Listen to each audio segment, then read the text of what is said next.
to catch it on camera. Not to say that we can't. If you see a UFO, that's a little bit easier.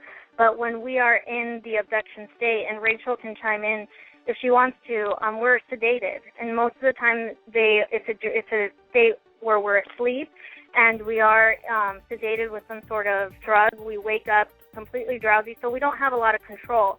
And they also have the ability to paralyze us, so we can't move. So it might be very difficult, even if they are in the room and we are awake and we can see them, we may not be able to move and grab a phone or a camera or anything like that. Yeah, 'cause the last thing that you're thinking of is like, oh, I should grab a camera, but I guess like if you train yourself to keep thinking like, okay, as the experience keeps happening, maybe grab a camera real quick. But then again, you never know. I mean, it's difficult. You know, it's really, really difficult. And plus, like, I don't know. I feel like I disrespect them by like taking a picture of them, because the gifts that they've given me I wouldn't take it back for anything. You know, but so you take it as a positive experience. Tell me about, you know, this breeding hybrid experiment that they're doing with you. Well, you know, it's really difficult to talk about. This is something that I don't even go into depth with most of the time, you know, and I'm still really apprehensive to talk about it, you know, but I mean, we'll get there. I promise we'll get there. We'll get there. Certainly, certainly, I could understand it's you know, something personal and delicate. So we'll change the subject on that. Let's take a call. Let's see who's calling into Third Phase of Moon. Area code 111's back. Welcome to Third Phase. Who are we speaking with here? Hi, Blake. This is Dr. J. Andy Elias. Just calling in. Hey, I heard the guests, Rachel and Jacqueline. I met them in person. They are amazing women, and they have a remarkable story to tell. And, you know, when we do our Saturday show, we're going to focus one direct show on experiencers and have these girls basically tell their whole stories further in detail than what they have. Other than that, what they're saying with the different Arcturians, I wanted to ask you, can you describe the Arcturians? Yeah, here's the issue with it. Like, they told me their name, but I swear it was like a different translation. The closest beings that I can describe them to are Arcturians, so I'm just gonna dub them as Arcturians. They were tall, blue-faced, long type nose, but their heads were really, really big, but their eyes were just something incredible. It's like a galaxy, like an orangey yellow type eye. Their love that they exude is something I've never, ever felt before in my life. Like, if you want to feel infinite love, those beings, like, give out infinite love. It is something so unreal.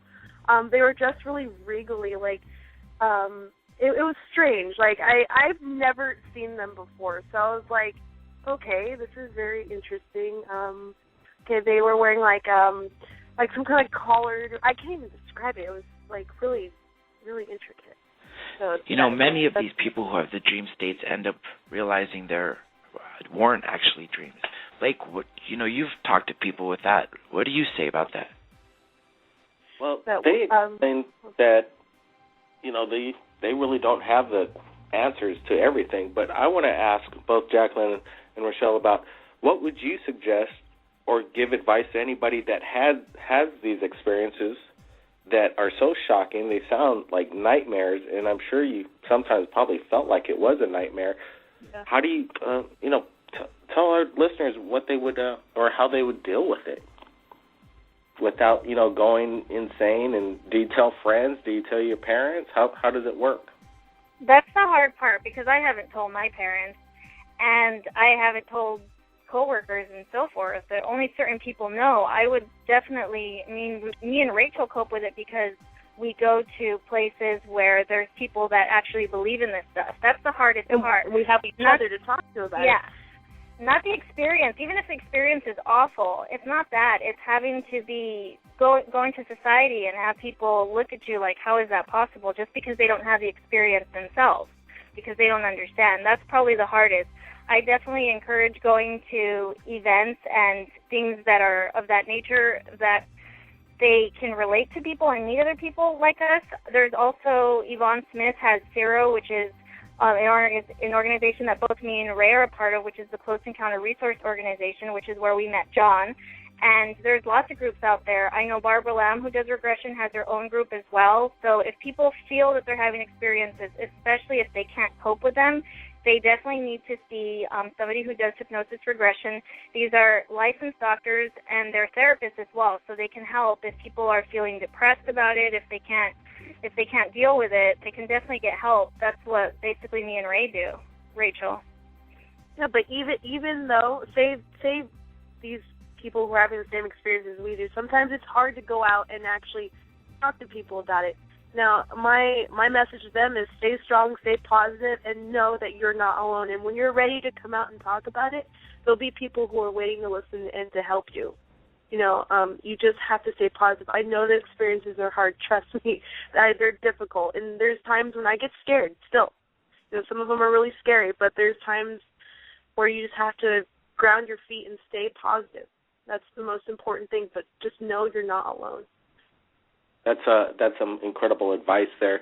You know, John's going to be speaking tomorrow on freedomslips.com radio, the largest radio show on the internet, with Stan Romnick, famous abductee, and he shared with us some amazing video and some photos of actual alien beings visiting them. Are you excited tomorrow, John? Are you going to be asking the hard questions? Oh, absolutely. You know we are. We've been working on the questions for a long time. As a matter of fact, the good thing is we have 2 hours so he gets to tell a lot more of his story, and his wife's even going to be joining us, and it's going to be a hell of a show. You're going to be joining us, too, just so any other questions that we didn't ask here, you got as well. Preston Dennett, the MUFON researcher who's been investigating this stuff for 23 years, definitely has some of the hard questions that he needs to ask. And after this, the following week, we're going to have Stan Friedman, and the week after that, Dr. Lear. So everyone out there listening, make sure you tune in to freedomslips.com. Saturdays, 2 to 4 Eastern, 11 to 1 Pacific. I want to go back to Jacqueline again and ask her about, have you ever been in a spaceship yourself? And if so, describe the detail and what it feels like to be. You know, that's interesting because I just had my regression with Yvonne last week, and in the dream state, I would think I was in a shopping mall. And when I was regressed, I realized I'm in a spaceship. So this is probably happening to a lot of people who are having experiences, but they can't actually zone in on what is actually happening. So this is where hypnosis regression really helps. I have experiences where I remember being on small ships, but never on a really big ship until I realized all my dreams of being in a shopping mall were actually in a large UFO. So, or like a mothership type. And basically, the reason I associated it with a mall, even though there's no stores, it's because there's multi-levels. So think of an indoor mall with a lot of lights. And the beings that I have experienced with abduction are actually tall humanoids. So they look human, but they're taller, they're more slender, they have blonde hair and blue eyes. Hey, John, remember that connection you gave us over there at Third Phase with Dr. Jacobs? Yes, the professor who worked on abductions for almost 3 decades, if not longer.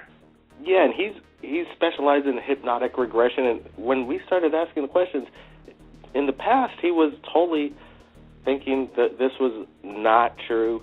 People have got other issues with what's going on with them. But now, with everybody having the same story, millions of people and all the people that he's put under hypnotic regression, that now he is a believer that there is something really going on.